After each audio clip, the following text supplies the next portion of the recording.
Grabe ka na. May baby ka na. Di ba sabi natin mag-aaral muna tayo, magtatapos, magka-college, magta-travel, at magtatrabaho sa ibang bansa.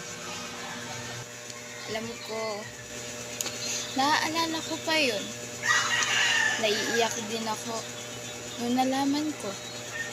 Kasi akala ko tapos na lahat ng pangarap natin. Natatakot ka ba? Kasi ako natatakot para sa'yo. Paano na yung school? Paano na yung pera? Hindi pa nga tayo ready eh.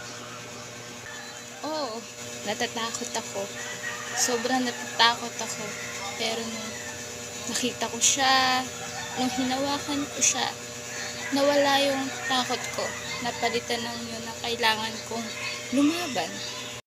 Pagod ka ba? Nakakatulog ka ba? O nakakakain ka pa ba? Pagod. Sobrang pagod. Puyat minsan isang beses na lang kumain. Pero nang dahil doon, natuto ako.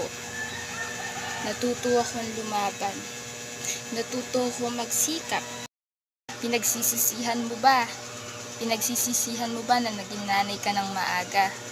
Hindi ko pinagsisisihan. Pinagsisisihan ko lang yung naging failure ako. Pero siya yung rason kung bakit ako lumalaban.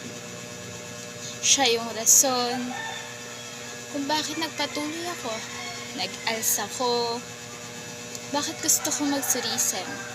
At bakit gusto ko siyang bigyan ng magandang buhay. Proud ka pa ba sa atin? Oo. Proud na proud ako. Kasi dati, pangarap lang natin maging strong. Ngayon, ginagawa na natin araw-araw. Hindi man naging straight yung path natin. Pero andito pa rin. Lumalaban. May baby at asawa na mahal tayo. Thank you. Kasi hindi mo sinukuan yung sarili natin. Thank you din. Kasi nangarap ka para sa atin. Yung pangarap na yun yung ginamit ko para hindi subuko.